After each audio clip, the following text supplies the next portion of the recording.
हरे कृष्णा। अध्याय 1 श्लोक नंबर 19। सघोषो धृतराष्ट्राणां हृदयानि व्यधारयत् नभश्च पृथ्वीं चैव तुमुलो भयानुनादयान्। इसका अर्थ, इन विभिन्न शंखों की ध्वनि कोलाहल पूर्ण बन गई जो आकाश तथा पृथ्वी को शब्दयामान करती हुई धृतराष्ट्र के पुत्रों के हृदय को विदीर्ण करने लगी। तात्पर्य, जब भीष्म तथा दुर्योधन के पक्ष के अन्य वीरों ने अपने अपने शंख बजाए तो पांडवों के हृदय विदीर्ण नहीं हुए। ऐसी घटनाओं का वर्णन नहीं मिलता, किंतु इस विशिष्ट श्लोक में कहा गया है कि पांडव पक्ष के शंखनाद से धृतराष्ट्र के पुत्रों के हृदय विदीर्ण हो गए। इसका कारण स्वयं पांडव और भगवान कृष्ण में उनका विश्वास है। परमेश्वर की शरण ग्रहण करने वाले को किसी प्रकार का भय नहीं रह जाता, चाहे वह कितनी ही विपत्ति में क्यों ना हो।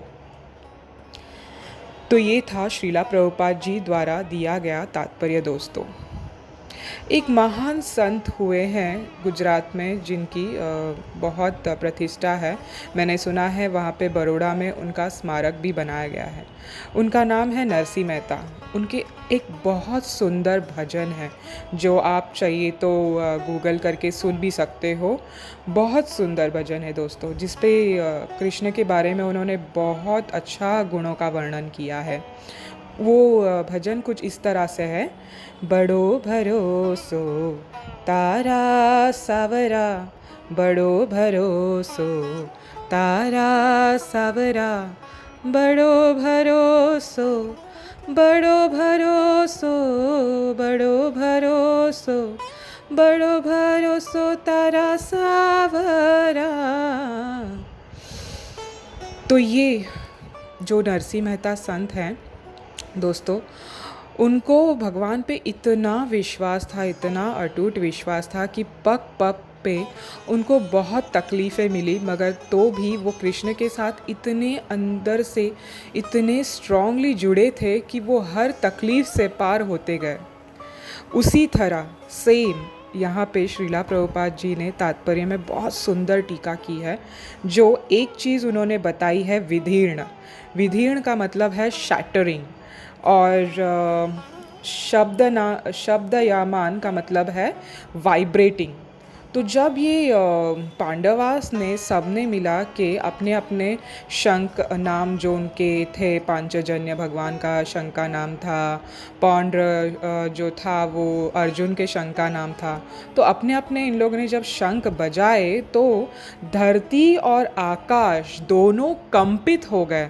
ये काल्पनिक नहीं है दोस्तों, ये सत्य घटना है। और इसमें सत्य में भगवत गीता में जो बताया है उसमें ये बताया है कि मतलब वाइब्रेट हुआ था। तो आप सोच लीजिए जैसे भूकंप आती है तो कैसे कंपन होता है, वैसे कंपन हो गई थी।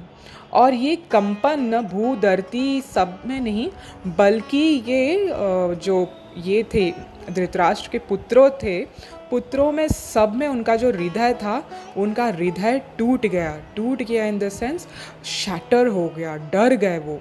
तो इससे ये पता चलता है दोस्तों कि शैटरिंग कब होती है, हार्ट ब्रेक कब होती है, डर कब लगता है। जब इंसान कुछ गलत करता है, जब इंसान को उस चीज़ के बारे में पता नहीं होता है, तो डर वहाँ पे लगता है। अगर इंसान को उस चीज़ के बारे में, उस व्यक्ति के बारे में या उस सिचुएशन जो भी कुछ है जिससे उसको डर लगता है, वो पूरी तरह से ज्ञात हो, पता हो, तो उसको डर लगने की कोई बात ही नहीं है। ये जो इग्नोरेंस मैंने आपको कहा जो उसको ज्ञात नहीं है, ये इग्नोरेंस मोस्टली कलयुग का बहुत बड़ा लक्षण देखा गया है दोस्तों, जिसमें लोग आराम से बैठे सो रहे हैं और वो ये तनिक भी नहीं सोच रहे हैं कि ये क्यों हो रहा है। तो ये ही है माया, जो मैंने आपको कल बताया था। माया यानी इल्यूजन, धोखा, ये हमको इसी तरह कवर करके रखती है ताकि हमको ये पता न लगे कि कृष्ण भगवान स्वयं परम पुरुषोत्तम भगवान है। तो भगवत गीता के द्वारा हमें बताया गया है कि हम कौन है, मतलब आत्मा कौन है, और भगवान मतलब कौन है, और उनको अप्रोच कैसे करना है और कैसे अपने भगवत धाम लौट जाना है। तो ये विदीर्णता इस बारे में बताई गई है कि जबकि उन्होंने कुछ पाप किया था, वो कहीं गलत थे, इसीलिए उनके हृदय को वो विदीर्ण कर गया वो ध्वनि, क्योंकि वो सत्यता की ध्वनि थी, सत्यता का परम सत्यता, परम जो बोलते हैं एब्सोल्यूट ट्रुथ, मैंने आपको बताया था कल के रिकॉर्ड में, उस सत्यता का प्रतीक था वो।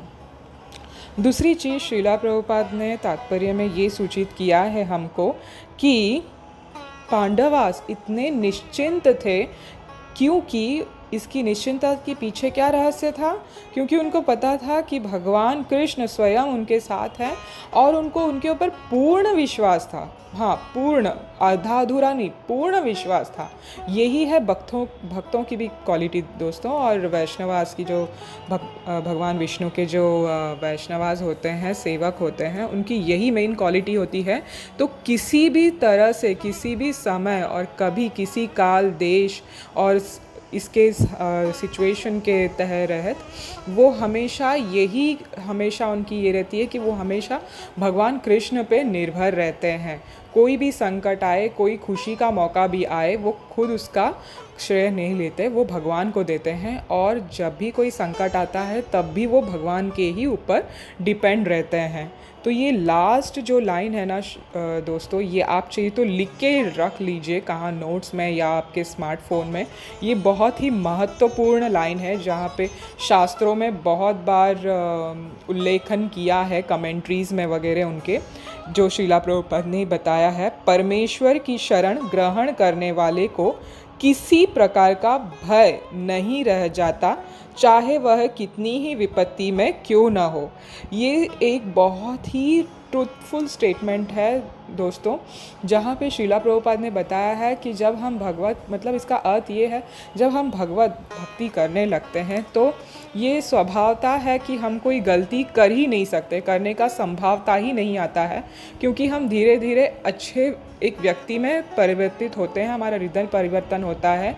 जब हम दूसरों को दुख देना चाहते हैं अभक्त बन के या जो भी है, तो जैसे ही भक्त बनते हैं, पहले हम अपना छोड़ के दूसरों का सोचते हैं। हाँ दोस्तों, वैष्णव उन्हीं को बोलते हैं, और वर्चुअस मैन उसी को बोलते हैं जो दूसरों के बारे में पहले सोचता है, अपने बारे में बाद में सोचता है।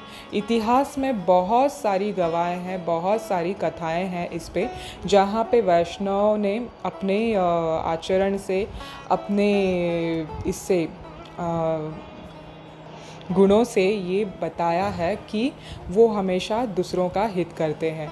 आप किसी भी जेन्यून या बोनाफाइड, पाखंडी लोगों का नहीं बोल रही हूँ मैं, जेन्यून बोनाफाइड वैष्णव, साधु, सन्यासी, इनके पास आप जाएंगे तो ये आपको फालतू की चीज़ें नहीं बताएंगे, ये आपको केवल और केवल सिर्फ भगवान के बारे में बताएंगे, वो भी कृष्ण भगवान के बारे में। यहाँ वहाँ की बातें नहीं करेंगे। तो ये जो भरोसा है दोस्तों, ये हमारे में ही नहीं, इंसानों में ही नहीं, बल्कि देवी देवताओं में भी देखी गई है। भगवान के पहले पुत्र जो कि ब्रह्मा जी हैं, और उनके दूसरे पुत्र शिव जी हैं, ये देवताओं में बहुत बड़े हैं, मतलब डेमी गॉड्स में इनको बहुत बड़ा स्थान मिला है। तो ये भी भगवान पे हर चीज़ पे निर्भर रहते हैं। कथाओं में, पुराणों में हमने जहाँ पे बहुत सारी स्टोरी सुनी होगी, जहाँ पे हमने देखा है देवी देवता भी कभी संकट में आ गए तो वो पहले से पहले वो विष्णु के पास ही दौड़ते हैं, उनकी ही मदद लेते हैं। ऐसी ही एक कथा मैं आपको बताना चाहती हूँ कि जहाँ पे देवता भी भगवान का शरण लिए हैं।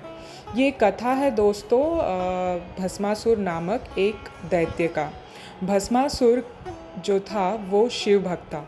जो दैत्य ये सब थे ना दोस्तों, ये सब शिव भगवान को बहुत पकड़ते थे, क्योंकि उनको आशुतोष बोलते हैं, और वो बहुत प्रसन्न हो जाते हैं और मटेरियल वर्ल्ड के शिव जी और पार्वती मैया दोनों ही आदिपति हैं। तो इनके पास मुख्यतः देखा गया तो जो डेमन है, डेमन्स जो राक्षसी वृत्ति वाले हैं या डेमनिक मेंटालिटी के हैं, ये सब इनके पास ही जाते थे क्योंकि उनको पता था ये जल्दी से हमारी इच्छा पूर्ण करेंगे। तो ये क्या हुआ, एक बार की बात है कि तपस्या कर रहा था ये भस्मासुर नाम का दैत्य। तो शिवजी प्रसन्न हो गए और वो वहाँ पे प्रकट हो गए।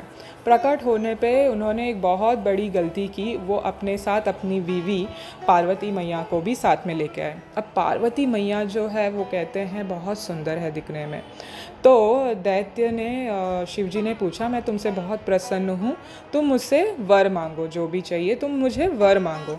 तो भस्मासुर ने थोड़ा सा सोचा कि ओ ये जो व्यक्ति के साथ औरत आई है ये बहुत सुंदर है, अगर मैं इसको मार दूं और इसके साथ इस स्त्री के साथ शादी कर लूं तो मेरा तो जीवन सफल हो जाए। देखिए दोस्तों, उसने करोड़ों करोड़ों बहुत वर्षों तक तपस्या की, ठीक है, 1-2 वर्ष के लिए नहीं, वो भी अजय पाने के लिए। तो जब उसकी तपस्या ख़त्म हुई और शिवजी उनके सामने प्रकट हुए तो चित्त की शुद्धि बिल्कुल नहीं हुई थी भक्ति करके, तो वो तो स्वार्थी था, स्वार्थी ही रहेगा। तो विष्णु के जो भक्त होते हैं वो जब तपस्या करते हैं, वो जब विष्णु को पाना चाहते हैं, विष्णु का आराधना करते हैं, सेवा करते हैं, तो यही फ़र्क है कि विष्णु के जो सेवक हैं, भक्त हैं, उनकी चित्ती की शुद्धि होती है, उनका अंतरकरण शुद्ध होता है, वो दूसरों को तकलीफ़ नहीं देना चाहते। बल्कि दूसरे जो देवी देवता हैं ये भी इसमें आते हैं, जैसे मैंने आपको कहा जीव तत्व में आते हैं, तो ये पूरी तरह से हमको सत्यता नहीं बता सकते और दे सकते हैं। तो इसीलिए इनकी जब आराधना करते हैं ये लोग, तो उनकी चित्त की शुद्धि नहीं होती है। उल्टा वो जो वासना हृदय में करोड़ों करोड़ों वर्ष से जो वासना और स्वार्थ था, जो भी अनीतिपन और अवगुण है वो निकलता नहीं है और इंसान अपने स्वार्थ के लिए सोचता है। तो वैसे ही भस्मासुर ने भी सोचा और उसने शिवजी से वरदान मांग डाला और कहा, मैं जिसके भी सर पे हाथ रखूं भगवान वो भस्म हो जाए। तो शिवजी ने कहा, बिना सोचे समझे, वो तो दयालु हैं, तो उन्होंने सोचे समझे तथास्तु कह दिया। अब भस्मासुर को जैसे ही तथा अस्तु करके बोल दिया तो वो सबसे पहले शिवजी के सिर पे ही हाथ रखने गया। देखूँ तो ये काम करता है क्या। अब वो अपने जो इष्ट देवता है शिवजी, उसी पे शक कर रहे हैं। देखिए कैसे लोगों की मेंटालिटी है। तो शिवजी तो डर गए अभी, अरे ये क्या, ये तो इसको मैंने वरदान दे दिया और ये तो मेरे पीछे पड़ गया। तो वो भागने लगे। तो उनके पीछे पीछे ये भस्मासुर भी भागने लगा हाथ लेके अपना।